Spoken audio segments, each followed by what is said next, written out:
Okay, so welcome back. And I'm here with a very special guest. Some of you know who he is, Mark Ritchie. Maybe you've read him in about him in Momentum Masters. Mark, thanks for being here. Thanks for having me back. Always great at the Master Trader program. Yeah.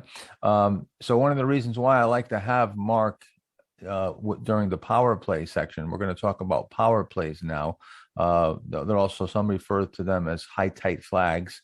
Um, is because this is one of Mark's favorite patterns, and he's done very well at playing these over the years. And we've been in a number of names at the same time, which we're gonna show you today. Some of the names that both of us have bought. And sometimes played them a little bit differently on the profit side. Mark tends to hold them and go for sometimes bigger moves than I do. But we first want to just let's give you a definition of what a power play is. It's really, and we talked about the magnitude play, and that's the IPO base, that first primary base or second base after the company goes IPO, and that's where you can get your biggest move because that's the earliest that you can get on board a stock. Unless you got on it on the IPO. Well, the velocity play is what we call the power play, a velocity play, because this is something that actually starts with velocity and then the velocity begets velocity. So they can move very, very fast and make very big gains. It's a very powerful pattern.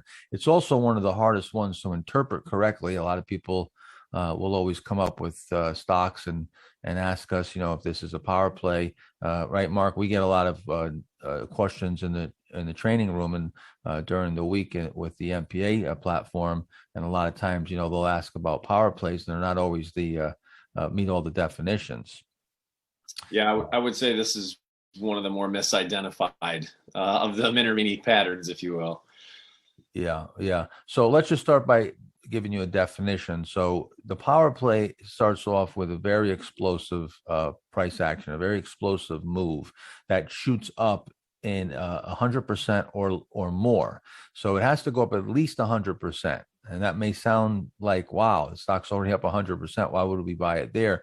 Because it's telling you something really extraordinary is going on. The fact that it goes up so much in such a short period of time, and that time frame that we want to see it go up that 100% is in 8 weeks or less. Some of them do it in just a couple days sometimes, but that explosion in price gives you a pretty good confidence that there's definitely something going on. Now it's just a matter of whether you can get on board at a lower risk entry point, and if it's going to continue, if it's going to sustain itself, if it's a flash in the pan, or if it really is something that's long lasting. So now once this stock runs up like this, and they will generally they'll run up either on some type of news item. Sometimes it's an earnings report. Very often they're in biotech names that they have drug approval, or they have have a drug in the pipeline and it goes through one of the phases and has a good outcome. To be honest with you, ones that I like the most are the ones that go up on no news at all. What I call unexplained strength. Those are the ones that I think they're off most radars. And either way, though, as long as it meets this criteria, whether it has news or not, I'm going to still entertain them. Then once the stock goes up and it makes this double or more, and sometimes they're up a couple 100%. Once it does that, then we're looking for it to move sideways and go into a relatively tight trading consolidation of no more than 20% from peak to trough. And generally, these will take 3 to 6 weeks, but sometimes they come out. And certainly, when the bull market is advanced in its maturity, you'll start to see them come out earlier and earlier as retail players get in there and start anticipating these, and they come out sometimes in just 10 or 12 days. As a matter of fact, lately we've been seeing them come out in sometimes sometimes like 7 days, right? Yeah, it seems like a little earlier, but generally, yeah, I like the 2.5 weeks or more.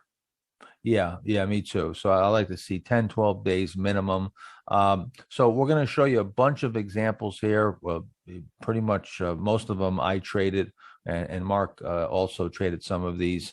Some of them are more recent, and some of them go back a ways. And then we'll start explaining to you the nuances of these setups.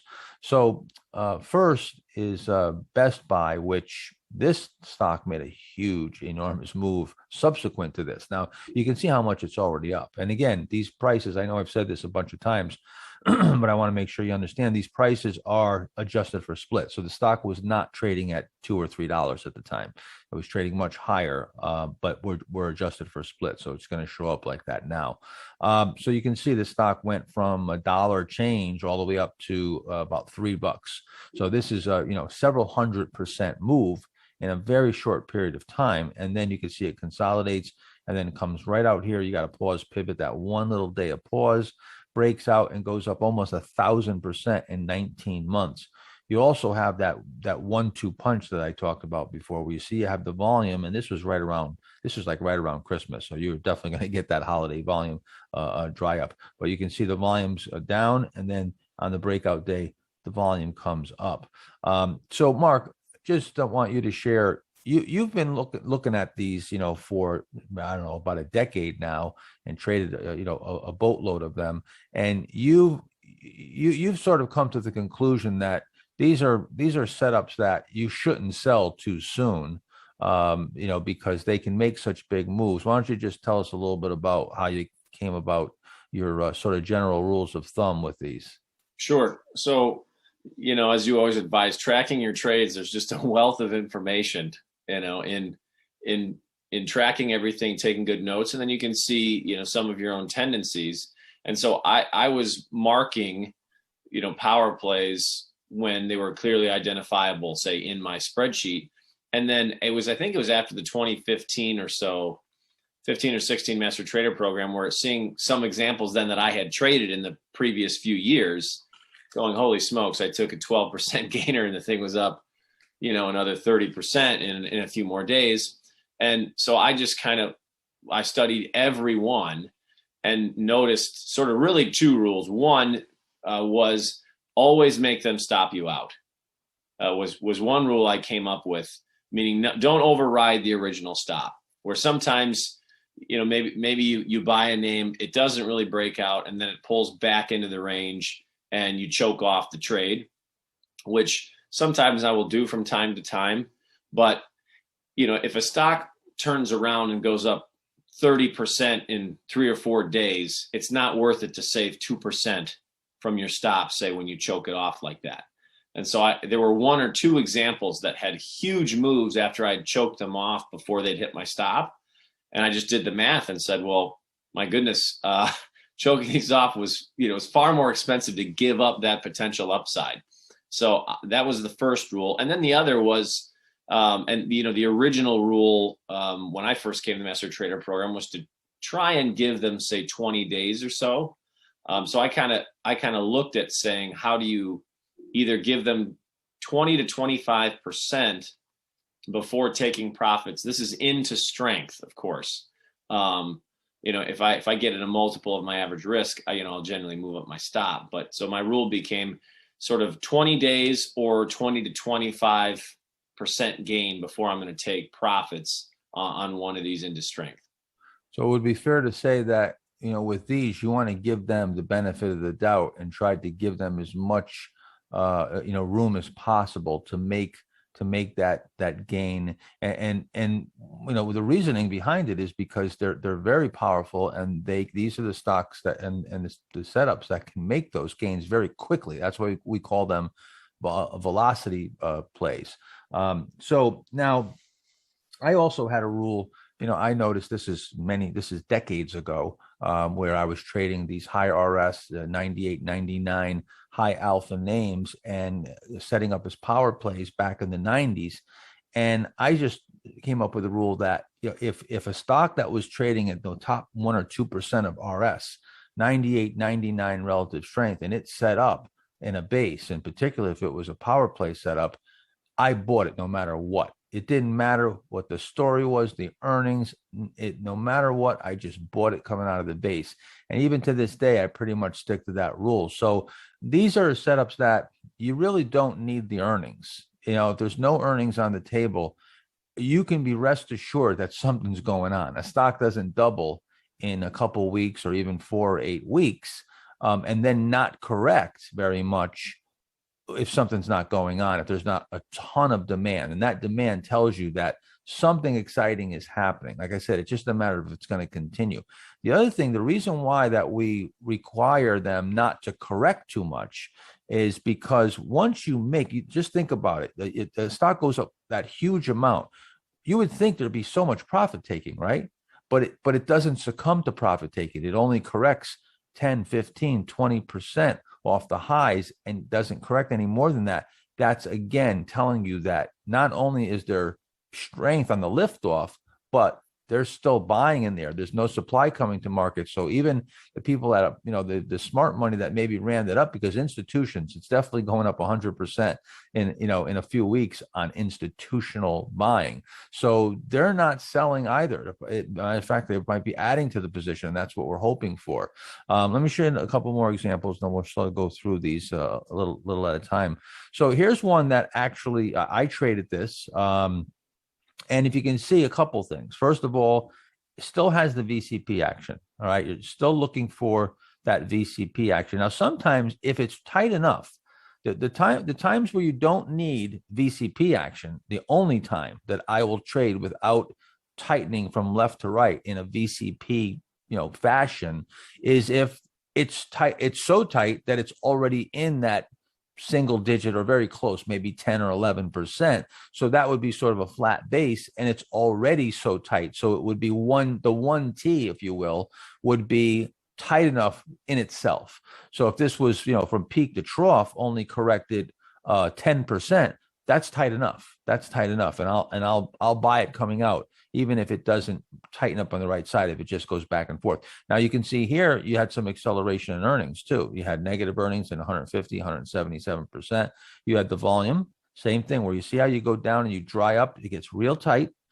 Same exact principles, nothing changes. You come way down in volume, and look at the contrast. Look at the 1-2 punch there, where you come down to just about the lowest volume that you can see, certainly in this move here, and then a huge volume, huge volume on the upside on the breakout. This went up in 66 days, 126%. So you can imagine how much you can compound your money at that with those kind of moves, right?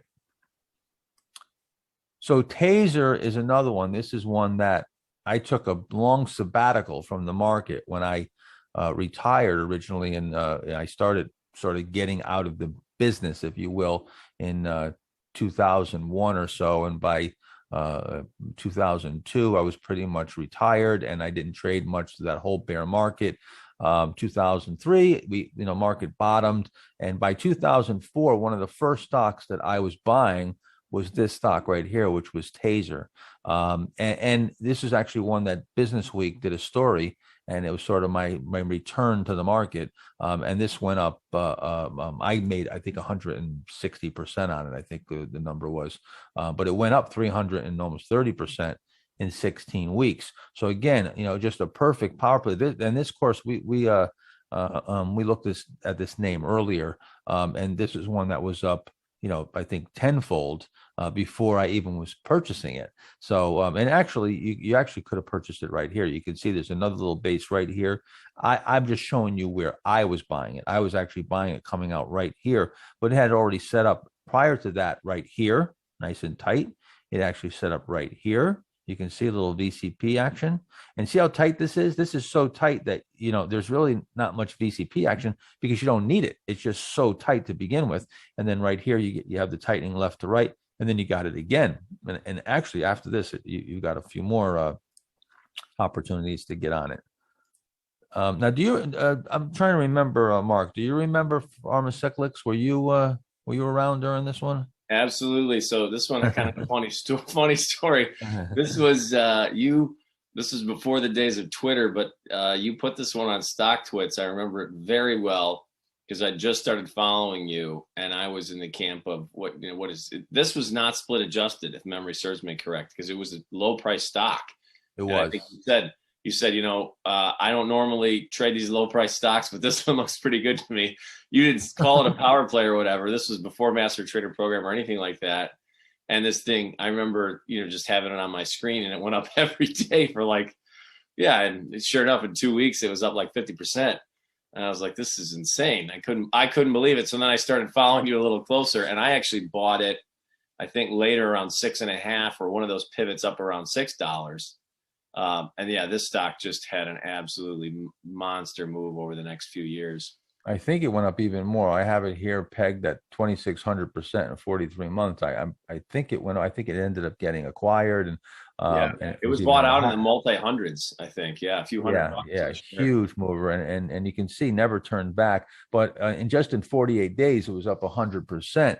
The interesting thing about this one, and one of the reasons why, I don't normally buy these lower price stocks, but the market was in a correction, and this actually broke out the day before the market made its low. One day before, there was one more day down in the Dow and Nasdaq, and it made its low the very next day after this stock broke out. So it was coming right off the low, as coincident as you can get. Remember, we talked about leading, coincident, and confirming. This was coincident right off the low of the market. So again, you can see it had the VCP characteristics, little cheat area, if you will, semantics, of course, but you can see the tightening from left to right. Let me show you another one. Now, of course, this is in 2014. You might remember this one, Mark, as well, AMAG. And again, you could have been buying it over here where it came out right here. It did tighten up, but I hadn't seen that yet. Okay, so I was up to this point right here, and I was already buying it right here. Then it went inside for a few days, and then had a really nice breakout, and I felt pretty confident. Once that happened, I was like, okay, this thing's working out really good. Got another pivot, an even better pivot. It actually improved. Again, you see these moves and how the short term they are, and how big it is in a very short period of time. 143% in 9 months, and this is why Mark was saying he wants to give them the benefit of the doubt. You don't want to release this hand or let go of this tiger's tail, too easily, because then you're sitting there. Mark, how many times like you said, you sold it, you took a 15% profit, and then 10 days later it's up 40. It's up 40 more percent, right? Exactly. And you brought up a great point about the pharmacyclics too. Like when you see them around potential lows, and here's a stock that is doubled and not giving anything back, that thing is telling you something. It's not succumbing. You often say these stocks march to the beat of their own drummer. They're ignoring the general market. And think of how much stronger a stock has to be when you've got a market under correction and this thing is just pegged near the highs. That stock is screaming at you that something exciting is potentially going on there. Right. So that's a good point. I meant to say that. So I'm glad you brought that up. Let's talk about marching to your own drummer. So what Mark's referring to is that when we get these stocks that are all alpha, there's so much alpha here. It's, a performance above the market. These stocks are in their own earning cycle, product cycle. They're in their own cycle. They're really not when you have a move like this and you have this kind of power and it's sporting this level of relative strength and alpha, the market's not really affecting them very much. You'll find sometimes the market will be in a correction, or it'll have big down days, and these stocks don't respond at all. They don't come off with the market. So I find that, number one, I would like to be in this kind of name all the time, because it's immune from noise and immune from market forces. But the other thing is when the market's difficult, when we're having a difficult market environment, I tend to gravitate towards these because, again, you might be whipped all over the place in a lot of names, and the market's moving up and moving down, and it's directionless, and you're getting stopped out a lot.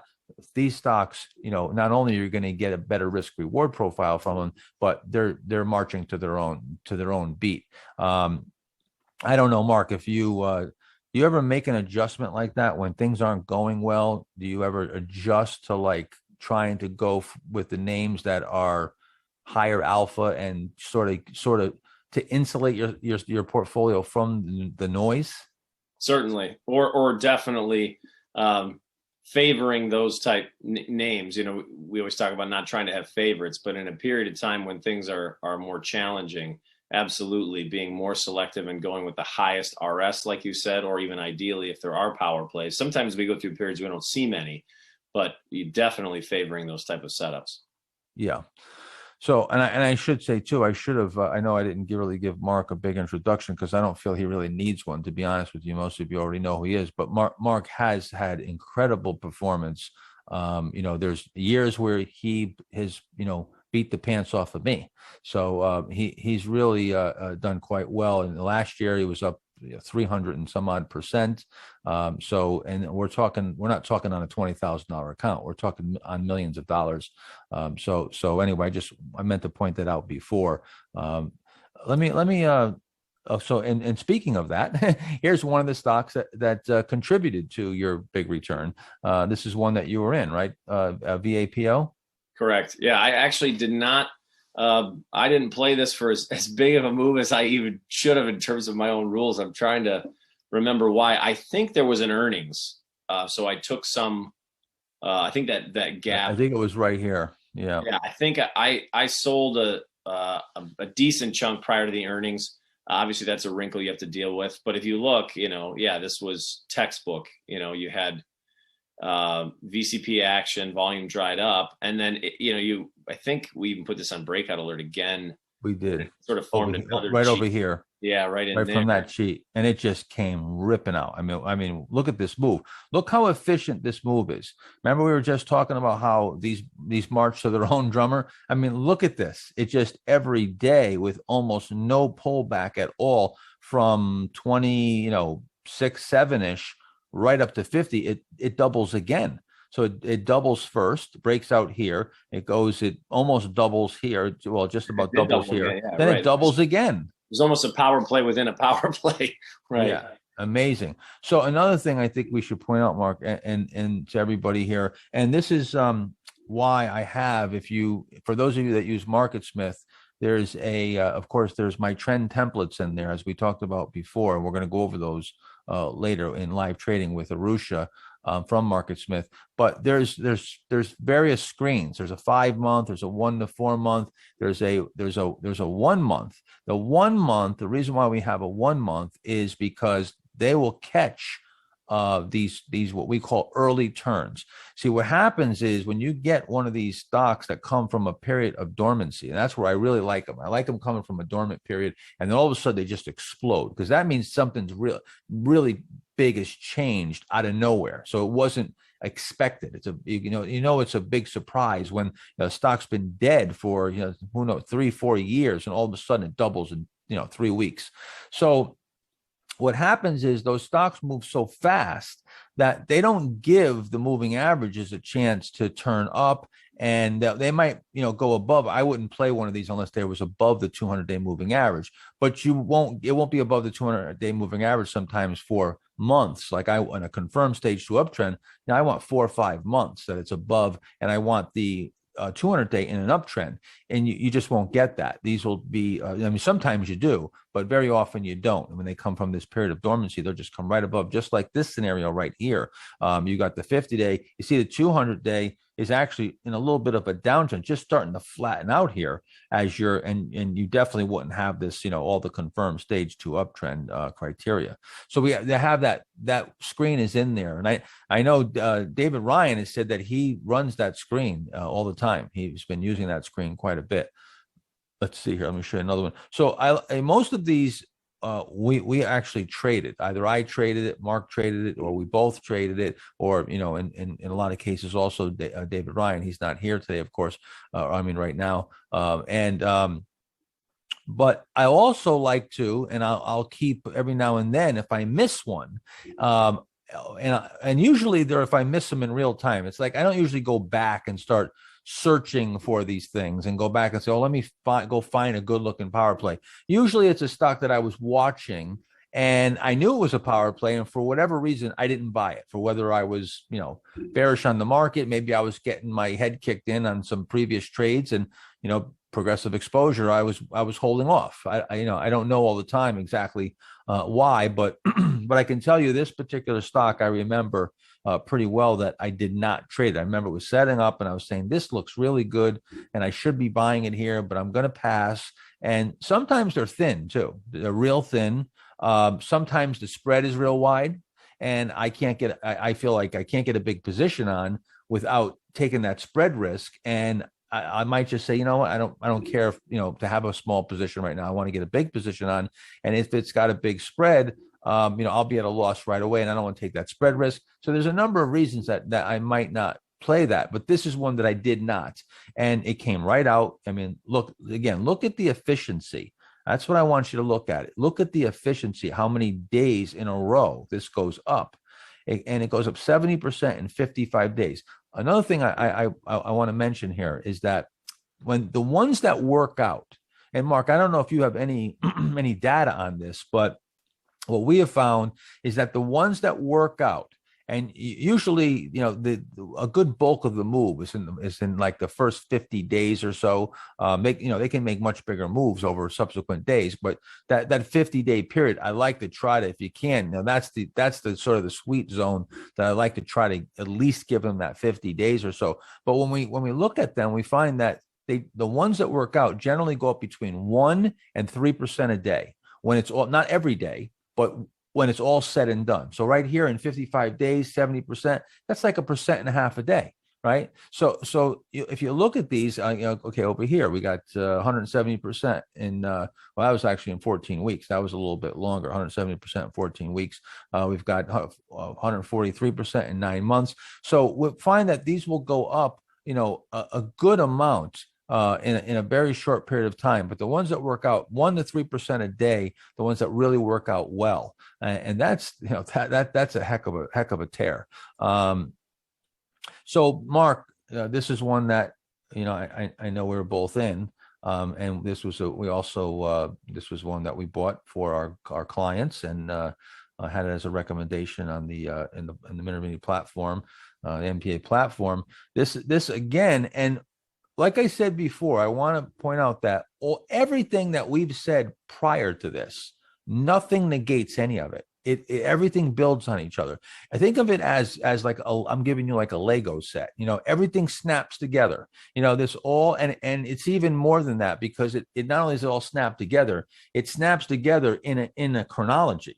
It goes from left to right until you get to that right side with the buy point. And now, of course, we haven't gotten into selling yet, but we're going to get into that. And that's the very right of the chart where the trade's over and you get out of it. But again, let's just look at this real quick. And then, Mark, I'll let you comment on it. Look how tight, first of all. I mean, holy cow, this was really, really tight. And then it just comes ripping out for 2 days. See the natural reaction? Well, a couple days and boom, new high ground, right? Look, natural reaction, boom, new high ground. Now, remember, I said after you have a couple of natural reactions, you might start undercutting some previous lows. You get a little bit of volatility. It gets a little more volatile. Now, boom, comes right back. So now you've got a nice move here. I mean, this stock went, again, where's it breaks out at around $8 and goes to 16. There it is, a double in a very short period of time in just, 8 weeks or so. So I can't remember how you played this, but I think you held this for a little while, didn't you? Yeah, same rules. I think this one, in 2 days you had a 20+% gain. Yeah. So I peeled a piece off and then I held some for a minimum of 20 days. And so that's normally how I'll do it. If I can finance the hold. One other thing to add about this stock, to your point earlier, if you look, I think this rallied from just over $1 to almost 9.5. If this thing had gone up, 400 or 500% before finally, and didn't barely give anything back. The stock telling you that is so rare. Very efficient, very efficient. Yeah, and then once it tightens up, it's just telling you there's no supply coming. There's no profit taking, like you said. No. If somebody wants to buy more of this stock, they're going to pay up. And you see, one above average volume day, and it took it up 10+%, and followed by another one. So yeah, this was kind of classic. And this is sort of the only way I would play a lower price stock these days. With this, I don't usually like them under $10 anymore. But when they set up like this, man, like wild horses aren't going to keep me from taking a stab at it. Yeah, it was just too good. And this is one that that again, this was actually this price, right? I think this was the actual price. This is the actual price. Yeah. Yeah. It really was a $9 stock when we were buying, or an $8 stock. So again, this is one of the few that we bought at a lower price. Now I want to also call your attention and take a look at the contrast between this side here, okay, this action. First of all, look at this, right? And after this giant move that goes from like $1, this is a tenfold move. Just think about this. The stock goes up tenfold and doesn't correct at all. I mean, it's almost zero correction. Look how tight it goes. That is telling you that this stock, again, as Mark just said, it was just too good. It was so powerful. It was incredible. It just was almost a guarantee that this was going to at least break out and make at least a trade. So look at this here, how efficient from $1 to $16, a 15-fold move. Now look at the action over here. Look at it's all over the place. Look at all the volatility. See, now it's under distribution. You see, now you've got it's sold off here. You can see the volume came in here, and it's all over the place. It's erratic. This is a perfect example of supply not coming to market on this left side, and lots of supply coming to market on this right side. Why is the supply coming to market on this right side? Well, because it just made a 15-fold move. You see, now that doesn't mean it can't go higher. We're not going to sell a stock just because it makes a 15-fold move. We're going to sell it when it starts hitting sell rules. But the fact is that you have a lot of pent up profits here. And now when the news whatever changes, and you're not going to see that news probably. Institutions will be selling in anticipation of that because they're calling vendors and doing channel checks, and the stock usually will sell off before the news is even evident, or it might be on a surprise earnings report.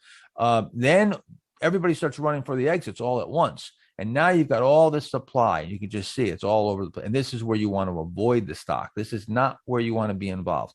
So real good contrast there. I actually I should have moved over here because that was a more close up. But you can see super, super tight.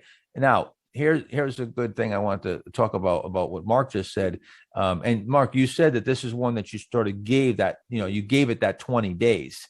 So in 26 days, it went up 81%. So just giving it that simple rule of just, okay, let's just give it 20 days. If it doesn't stop me out, let me give it just, 4 weeks and let it do its thing, 80% gain in a short period of time. Let's see here. Another one. So this one here, and again, I want to call your attention to a few things. How tight the price action is when it comes out and the efficiency. Look at the efficiency. 1, 2, 3, 4, 5, 6 days up in a row, right? Of course, this is a total blow off with this big giant move, but it goes from 25-ish to $62 in just 6 or 7 days. Again, an incredible velocity. This is why we call them velocity plays. So here it is zoomed up a little bit. Now, what happened in this particular scenario, and I don't know if you remember this. I'm sure you do because you traded this one, right, Mark? Yep. So I saw this right here on this sheet, and I did not play it. And then, boom, it came out, and I was like, oh, no, I made a mistake. I should have bought this one. And this just came out. It was just so perfect. I can't remember why I didn't buy it, but I didn't buy it. I just took a pitch and watched. It had such a good breakout, and I was like, oh, no, this is just going to go, and I'm going to have to watch this thing now. I was ready to take it off my screen. And then a few days, went by, and it started tightening up. So I said, okay, I'll watch this. We put it on buy alert and started watching it. And then it just tightened up quite nicely, had those last few days, and it set up your cheat area, but then it just set up the cup with handle. And it was a perfect little cup with handle. Again, look at the breakout. Just bang, 150% in 6 days. 1, 2, 3, 4, 5, 6 days up, all the volume. Look at all the volume coming in. Look at the 1-2 punch. You see how it comes way down, and then look at the contrast.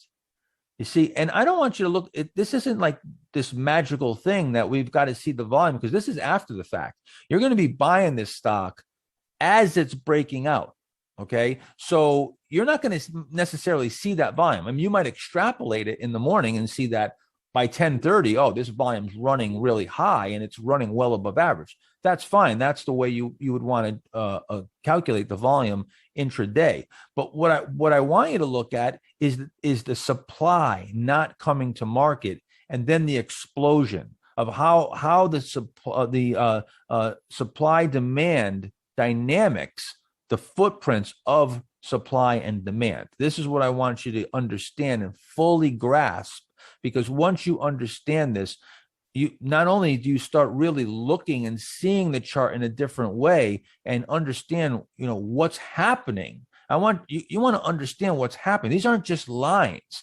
There's some real information there, and there's some real intelligence there. So I want you to understand that. And by understanding that and then utilizing it properly, you're going to have a tremendous amount of confidence. People always ask, how do you take the big position sizes, and how do you, trade with the size or trade on margin? Well, you've got to know what you're doing, know what you're seeing, know what to expect, know how you're going to respond. And you have to have that confidence. You have to have the confidence in your system and the confidence in your ability to execute that system. And that comes from knowing 100% that I know what I'm seeing here. I know what it means. And I know this is green light. And just the opposite. I know what I'm seeing. This is a red light. And it doesn't matter if I sell and it turns back up, it's a red light right now. Risk has to be managed in real time. Breakouts have to be bought in real time. If you buy the breakout and then it fails, well, you didn't know it was going to fail. You have to buy the breakout. All you can do is handle in real time. So you have to know what you're seeing and know how to respond and have the confidence to do that. Anything you want to add on this chart? You see something that we already, just trying to see if we put this, I don't know if I went backwards here. Hold on a second. No, I guess not. Didn't we already talk about VAPO? We did. We looked at it earlier as well. Yeah. Did I go backwards here? I'm not sure how. I'm sorry. I've got mixed up on my pages here, but you just follow me. You see the page number in the right hand corner here. So this one here, this edit, I remember this one really well. I can't remember if you got involved with this or not with me, but it went up again. Look at the move. See, it's dead, completely dead, and then just whammo. Look at the explosion. 1, 2, 3, 4, 5, 6 days in a row up. After it was a little, maybe another day there, but about 6 days up. It goes from, what are we looking at? About $30 or so up to over 60. So it doubles. And now look at how it just doesn't correct at all. It goes so tight. This is 1, 2, 3, 4, 5, 6, 7. This is like 8 days. I look at it, looks like on the 9th day it came out. So this was really early. And what happens sometimes when they come out early like this, they're flash in the pans, and because they come out prematurely, and sometimes retail buying will jump into these names if the market has been going for a while. But bottom line is that look at the trade you got in one day. I forget what I made on this, but I think it was something like 25 or 30% just in that one day. And it went up from, what are we looking at? About 65-ish or so, 65 up to 96 in just one trading day. Again, incredible velocity. This one was added to our buy alert list, BEEM, but I actually didn't trade it, and I had to just sit there and watch it and kick myself every dollar up here, or every day up. Again, 1, 2, 3, 4, 5, 6, 7, 8. Looks like 9 or 10 out of like 13 days up. Just an incredible explosion. We're going to show you a couple more examples here. ACIA came out here, and then you see a big gap right after. Sometimes they'll break out, and then you'll have an earnings will come out. And if I can get at a cushion and get up a little bit on it, I'll go into that earnings report. Sometimes this just comes out of nowhere, and this is the stock breaks out, and it's going into, all of a sudden, some news comes out. They get, a drug approval, and the stock was discounting that. Again, look at the efficiency of this move. Look at all these days up with almost no volatility. You see how this stock, nothing's affecting this stock. Because I can assure you one thing. The Dow and the S&P and the NASDAQ did not look like this. not even close. So this is really, again, a stock that's really marched into its own rubber. 85% in just 20 days. Again, there's that 20 days that Mark is talking about. You get, if you just gave it the 20 days, you're up almost 100% in this one name. Let me show you something else too. These can also manifest themselves as with cheat areas and handles, or low cheats and cheats and handles, or all of the above, or one of the above, or none of the above. So again, we've got the cheat right here.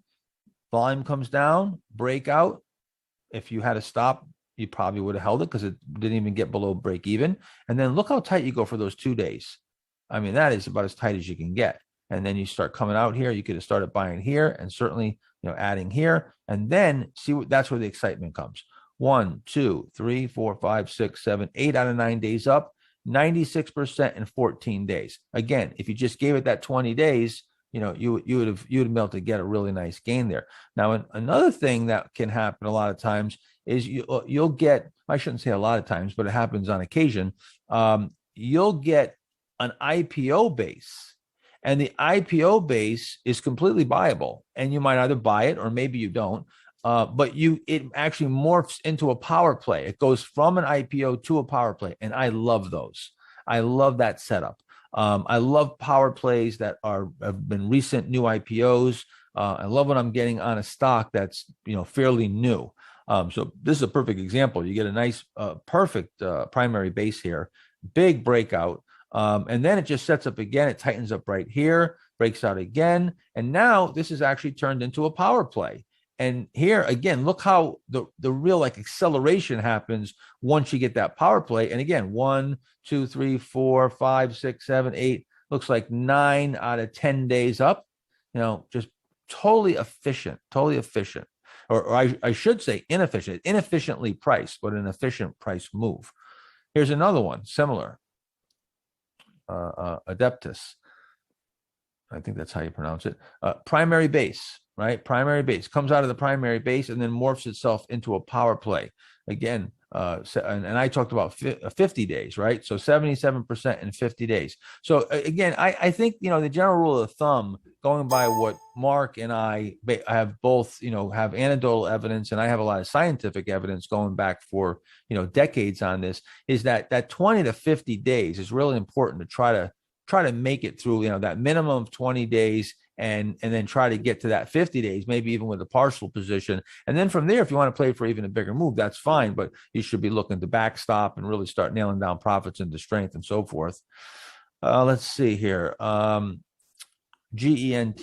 Is this one that you were involved in, or do you remember? This was an early sell. I remember. I graded, this is, I'm trying to remember what year this was. This might've been 2015 or somewhere in there, but yeah, this was another one I graded, saying, why in the world did I take profits at 12% or something like that when it was doing nothing? I didn't give it the 20 days, or at least require a little more. The other point I would make, Mark, too, is, when you're saying, giving them that time, once they get really extended, like that BVXV, or almost parabolic, that's where, that other example where it went up 40-50% in one day. Right. That's where I'm peeling off a piece of the position, because you're trying to smoothen out your equity curve and at least use that strength to lighten up. Sure. And with this one here, with this GENT, I think we talk about this when we talk about in post analysis, so I don't want to steal the thunder of that particular section, but this is one that I believe this is the one that I sold at a 20% profit and just kicked it out. And it was only in 7 or 8 days. I was buying it off this little cheat right here, and then it tightened up, and you got another little breakout, and you actually got 2 more little buy points that you could have bought from, all coming out of this base. Another thing I just want to make sure that, I know I pointed it out before, but I want to reiterate it, is that we're never buying up out of the base. We're not pyramiding up. Once it gets away from the base, we're leaving it alone. So we can have multiple buys, whether it's a large base, a power play, an IPO base, doesn't matter. As long as it's in the base and you're coming from the cheat, the low cheat, the handle, a pullback to the breakout, those are all buyable areas. Whether there's one of them you buy, or if you pyramid yourself up, those are all buyable areas. Once it gets away and it gets extended, now you leave it alone. But again, take a look at the efficiency of the move. You come out of here and you see how it's just all alpha. It's just all alpha. There's so little volatility. This stock never even gets below the 20-day moving average. This is the 20-day. The 50-day is way down here. It just holds the 20-day the whole time. And again, if you look up here, 200% in 90 days. If you were to take 200 and divide it by 90, it's about 2.2. So again, 2.2% per day. That's sort of, the ones that work out. That's what we see. They're between 1 and 3%. Here's another one, little cheat area right here.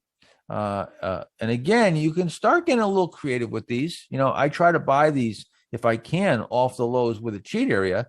If it doesn't form where I get that kind of pivot, then I'm waiting. And these are okay to buy going into new high ground. I mean, these are the ones that if there's any stock that you want to entertain breaking out of this base, going into new high ground is fine. It's not extended. As long as it's coming out of the base, it's fine. But I'm always trying to get in as early as I can, but still within the base. And a lot of times I'm just starting my position. So I'll take a little bit here. If I was short-term trading and I'm just looking to scalp something, well, then I'm going in with a really big position right off the hop. But if I'm looking to play something for a bigger move, I might, and I want to build a big position. I might start building into it, buy a little bit here. And then if it can hold up and it can build a handle, buy a little more coming out of there. Is that sort of your general, what's your approach usually? I know it changes, Mark, but is there any particular time where you're going to build versus just go right in and just jump in, plunging in big? Yeah. Well, if it's a liquid power play, I'll generally try and put on the full position.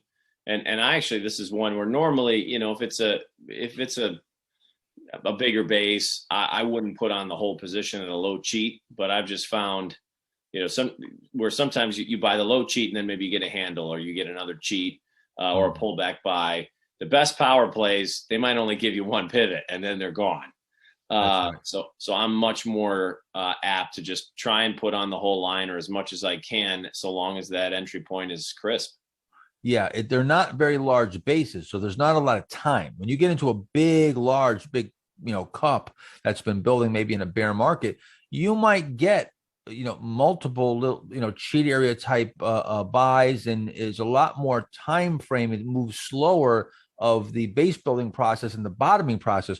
When you with these, they sometimes it's 7, 8, 10 days. Those are the really, sometimes, like I said, they come out in those single digit number of days. We're generally getting in them 10, 12 days or more, but it's still a very short period of time. Even if it was going to be 20 days, it's a very short, relatively short period of time. So as Mark said, you may only get one pivot. That's why if it sets up, the low cheat, then I'm going in there with at least something.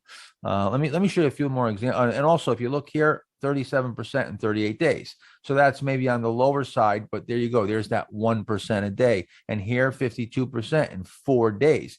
That's a really, that's an amazing one. that's like 12% a day. So that's pretty amazing. That you don't see too often. But look at this buy point right here. I'm sorry, you were saying something, Mark? No, I was just agreeing. That's extremely powerful. Yeah. So I mean, just straight up in 4 days. But again, look at how it comes out, and the efficiency, and just marching to its own drummer. And once it breaks out, look where all the excitement is. This is where it just goes on a tear. Okay, here's another one. Now, this is a pretty creative. This is almost like a bottom fish. If you're going to bottom fish, you want to look for that pivot. You can see there is a little pivot in here. I call these expert buys because when you start buying really near the low, especially, you should be real careful of doing this with a larger base, because see, a larger base, if you've got a very deep base or a large base, you've got a lot of supply. And like I said, they move slower, so they can whip around, they can undercut lows. When you're looking at something like a power play, you can I wouldn't try to pick the low, but you can try to get it turning up off the low if you get that low cheat. And it could be a very low cheat. It could be as much as just a day or two of pause and pivot of going inside, and then you can go in there and start buying it. And that's what I did here with Shutterfly, especially if it's one that is how widely followed. They're very widely followed. Then I'm trying to get in lower in the base because they get obvious. They're already, if it's a a well-known name, it's already obvious to begin with. Now the stock starts getting near new highs and it's taken time to build a base. Now everybody's seeing it and you start getting a lot of noise because you get a lot of short-term profit takers in there and you get the supply. So this is a power play from a low cheat. Again, so 40% in 8 weeks. I'm going to go through these a little bit quicker now. Now, the next thing I want to talk about is looking at the daily. I always look at a daily first, but I always consult the weekly.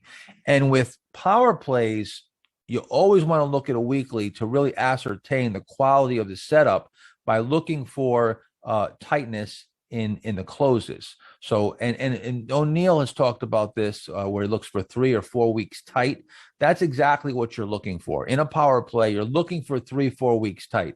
So right here, if you take a look, you'll notice that 1, 2, 3, 4 weeks in a row, you see the closes are all almost around the same. They're almost identical as far as where they close. They all close right around $26. That's exactly what you want to see. That lack of volatility and those tight closes all throughout the week. That's the weekly, of course. And I'm going to go back to the daily here, and you can see the daily is very, very strong. Very tight here also. I bought this stock coming right out of here, and again, that 20 days, right? Given it that 20 or so days, 74% in 23 days. All right. Let me show you another one.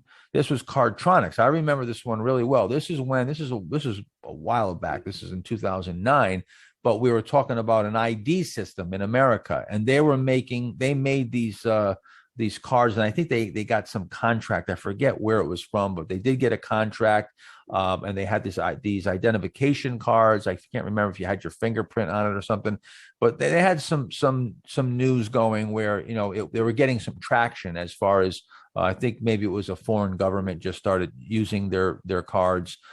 So this broke out, and again, in 1 year, in 12 months, it went up 100%. It doubled from there. Let's look at the weekly.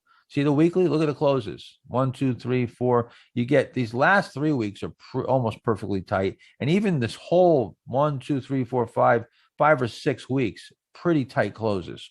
So again, that's constructive. That is very constructive. ADPT, another one. Look how tight it is, right? Nice and tight. Let's look at the weekly. See, tight closes. Nice tight closes. And then you break out from there. Let's take a look at another one. So in this situation, this is ANAB, Adaptasys. I don't even Adaptasys Bio. Is that what it is? I don't even know how to pronounce it. With this, it actually set up great over here. So some people will actually ask me. I've shown charts like this, and I say I was buying it here, and they say, "Why don't you buy it here?" Because here wasn't there yet. When you look at the chart, we see everything in hindsight, but you have to see here first. So all I saw was this. I saw the cheat setting up, and I don't know if this is just going to blast off from here. So I'm buying right here. It just went flat for a while. So I just stayed with it, and then it came out here. It actually improved, and this got really nice and had that one day. It went inside and whammo right there. So that was a nice follow-up buy point. If you had bought it here, you could have added here. If you had not bought it here, you could have initiated your position here. Again, look at the efficiency. Look at the way this moves up. You see there's almost no volatility. You've got, when you even talk about natural reactions, there's almost not even a reaction. It's just straight up, and it makes its move 96% in 4 months. And if we look at the closes, look how tight the closes are. We got 1, 2, 3, almost perfectly tight. And then the next week, as we start to move up a little bit, but really nice tight closes.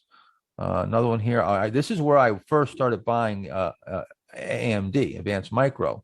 This was a while ago. This was all the way back in 2016. It set up a power play, 190% in 18 months. Perfect little power play right here. And again, this one, I think AMD at the time might have been $5. I remember it wasn't in a lot of trouble for a while. And yeah, that's right. Yeah. Now with this stock, you can see the 150 is above the 200. The 50 is above the 150 and the 200, and they're all in an uptrend. And it's 1, 2, 3, 4 months, almost 5 months. This is in a confirmed stage 2 uptrend. So remember what I was saying before, that some of them will be in a confirmed stage 2 uptrend, but some of them will move from a period of dormancy, and they will move up so fast that it won't get a chance for the moving averages to move up. So you might find these, if you're using my template screens in MarketSmith and you're using the 5 month, this might have come up on there. But the shorter ones you'll find using the 1 month.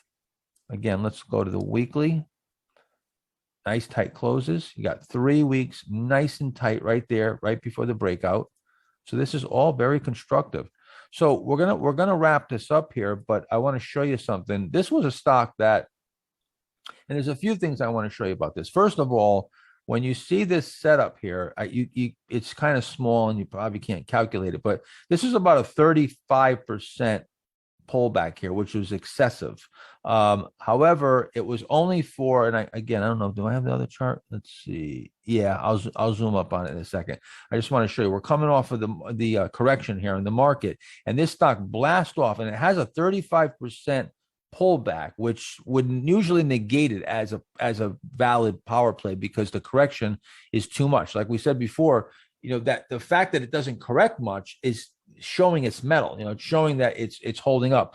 But that pullback was for 1 day, and it came back the very next day, and it came right back and tightened up. So I gave it a little bit of, I cut it a little bit of slack. Like I said, if you're going to give anything the benefit of the doubt, you want to try to give the power plays maybe the benefit of the doubt if they set up. So this stock, blasted off out of here, went up 160% in just 17 days. Once again, that 20-day window or so, within that 20-day window, look what can happen, 160%.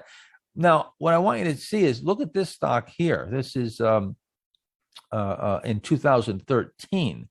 Look at these two weeklies, all right? It looks like it could be the exact same stock, right? This went up 68% in 3 days. But look at the setup. You get the 1 bar here down, closes up at the highs, 2 bars here, it tightens up, 3 weeks tight. I mean, almost identical. And that's the thing. These patterns repeat over and over. And the question that I always get, and we've talked about this before, but is, well, if it's so repeatable, if it's so identifiable, and you're teaching everybody, well, how come everybody doesn't do this? Well, why doesn't it stop working? Wouldn't if everybody did it, wouldn't it not work anymore? So there's a couple conversations that we should have with that in mind. Number one is let's just say that, yeah, I mean, everybody does it and it doesn't work anymore. They'll stop doing it. Everybody will stop doing it because it doesn't work, and then it'll start working again. So it does ebb and flow. There's going to be periods of time where this is going to be challenging and some of these won't work. And that's just part of it. It's just, you're not going to win all the time. So it doesn't mean that every time you see a power play that it's going to work. There's going to be periods where you have difficult periods. There's going to be periods where, half of them work, half of them don't. You manage the risk properly and you capture the upside and you make a ton of money being 50% correct. So the other thing is, and this, Mark, is where I think, maybe you should chime in, is that, how many people do you think really have the discipline to do this? And as I said before, everybody knows how to, lose weight. You exercise, you change your diet. Well, why is it so hard for so many people? Why isn't everybody physically fit and perfectly fit? Because it takes discipline, takes commitment. Remember before I just said you got to have that confidence. You have to have the confidence to pull the trigger, confidence to trade those large size. That comes with experience. That comes with time. That comes with going through a lot of trial and error. And there's very few people that will commit to something, even things that show them promise right off the hop. Most people won't stick with it. They're not that disciplined. But if you then make it challenging, like how challenging stock trading is, and believe me, this is, this all looks really straightforward and maybe simple in hindsight right here. And, we trade these in real time, but it's going to be a lot more difficult in real time, like I said before.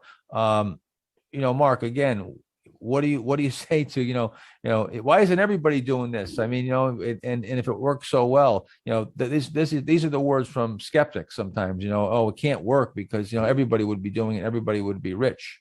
Well, I think this is a really good chart for it too. I mean, look at the size of the volume on those breakouts. That's not even, 100 retail guys buying it. That's huge institutional firepower that's breaking these out. Right.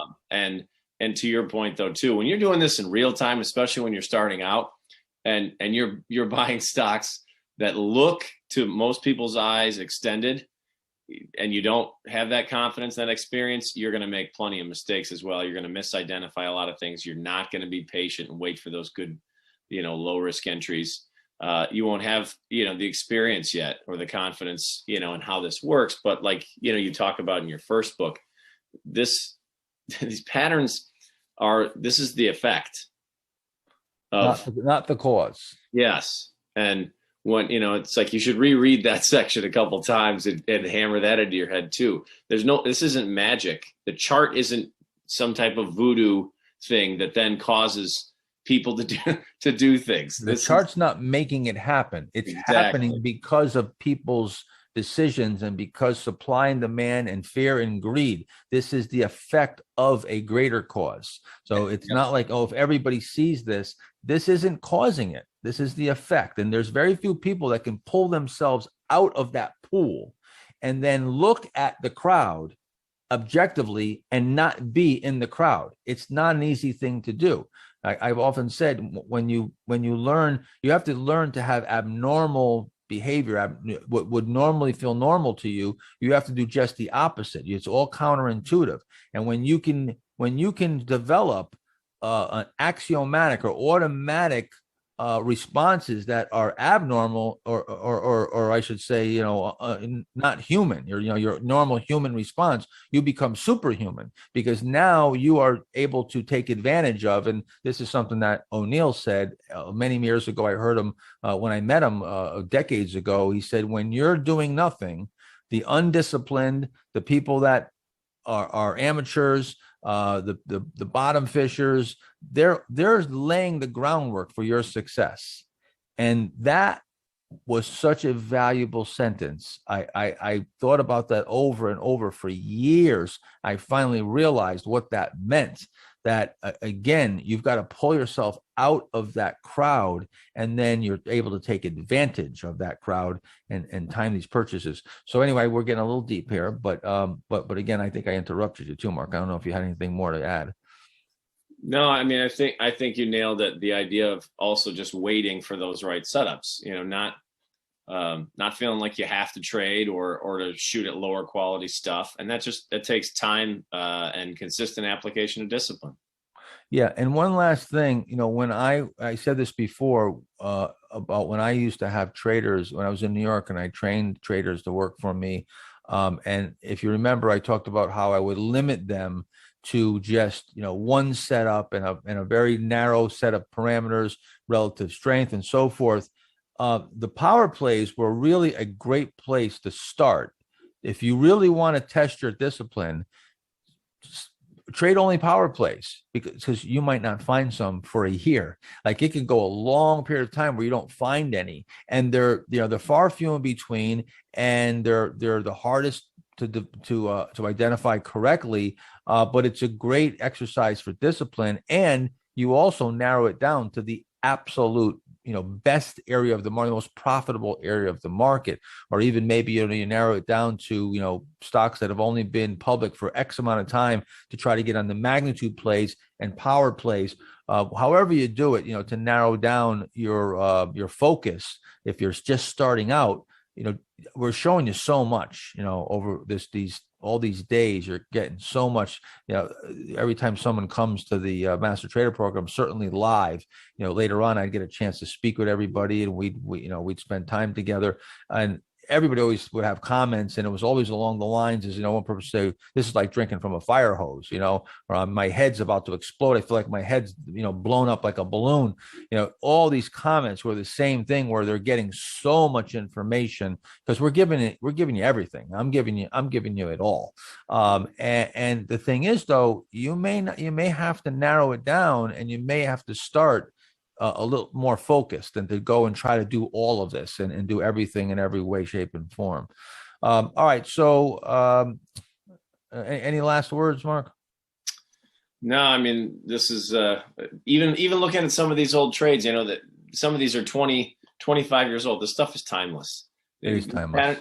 These patterns are going to be around long after we're gone, and they were happening long before we were doing this. Yes, they were. And just to give you real quick, when I went back and I read like Jesse Livermore books and even Nicholas Darvis and some of these famous books, I had my first little office was in Connecticut. I had this little couple 100 square foot office and had a few guys in there working with me and with some really crude microfiche machines and stuff. And we went back and we'd get the Barron's and the Wall Street Journal and everything and and rebuild charts. We'd go back and look at what Jesse Livermore bought and what Nicholas Darvis bought, and we'd go and replot the charts because we couldn't get those charts. And it was amazing because the charts were identical. They were just completely identical that I was seeing in a modern time frame that I was seeing in the 1990s. So I'm seeing these charts and I'm going back. I'm like, look at this. E.L. Bruce was the exact same setup. Looking at a stock or a stock in 1903, and it's setting up exactly like a stock that I'm seeing in 1995. So really, really something else. And again, everything from the beginning to the end of this whole workshop is timeless. Everything is timeless. This is always going to be this way. It's always going to work. If it's not working for you, the market has maybe is not good at the time. It's in a correction, or you're just not skillful at it yet. Stick with it. This is going to keep working forever. All right. So we're gonna wrap it up, and we'll take a break here. Okay. And we'll see when we come back.